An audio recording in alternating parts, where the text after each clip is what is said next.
Hi, it's Ashley from Sweet Dreams Bake Shop, and welcome back to my channel where I make a lot of cake and cookie decorating tutorials as well as give a lot of baking business tips.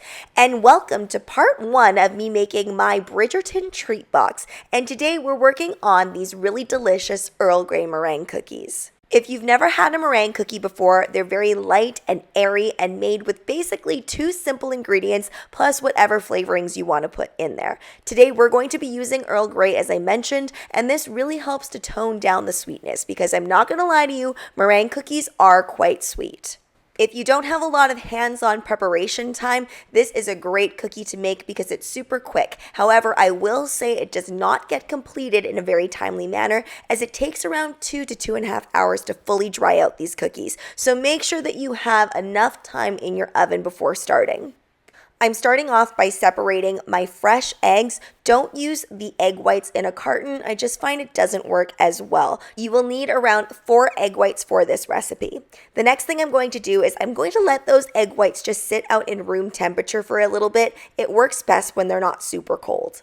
I'm using a good quality Earl Grey, not just the stuff in those packages that you get from the grocery store. I like to use the loose leaf tea because I find it's much stronger, and any flavoring that you're going to be using in a meringue does tend to show up in the cookie a lot since it doesn't have a lot of other ingredients to hide behind.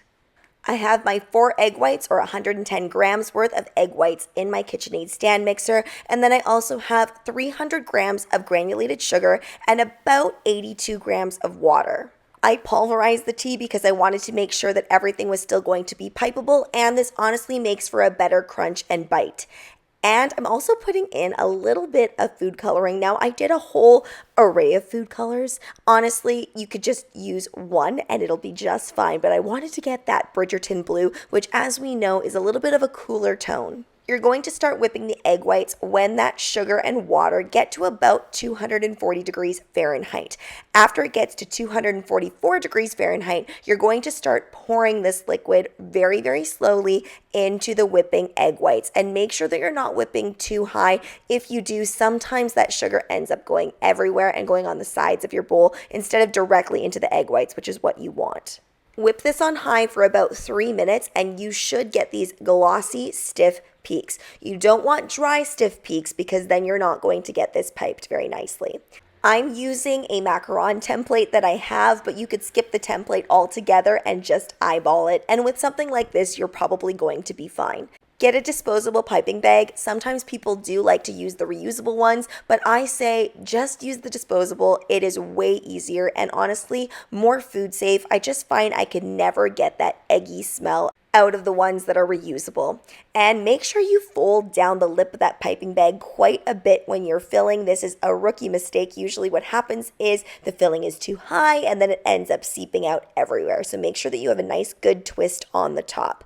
When I look at a lot of the Bridgerton desserts that are in those amazing wedding scenes and party scenes where they just have desserts everywhere, they always seem to have use of this French tip. Everything looks very grand, so I wanted to make sure that these meringue cookies also looked very grand and indulgent.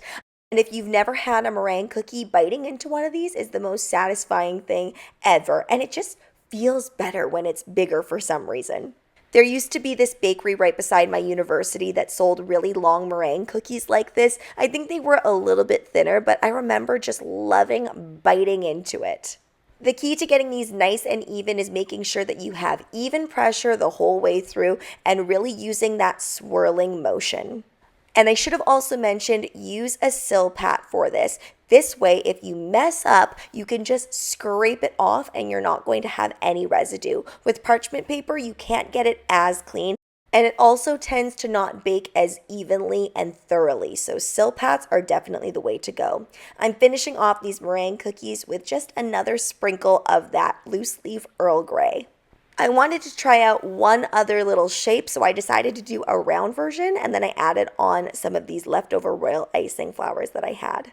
I put these in the oven at 190 degrees Fahrenheit for about 2.5 hours. If your oven is really powerful, I suggest that you turn it down to about 185 to avoid any cracking whatsoever. I'm really happy with these first treats and I have plenty more coming up. Thanks so much for watching, guys. Don't forget to like, share, and subscribe so you can be part of the Sweetie fam. Right now, I'm uploading weekly, so make sure you hit that notification bell so you know when I upload. Also, be sure to comment, request, or ask a question. I love hearing from you guys, and be sure to check out the Bake Down podcast. And if you're interested in knowing what's going on with my entire move, definitely check out my second channel, Need More Sweet Dreams Bake Shop. Bye!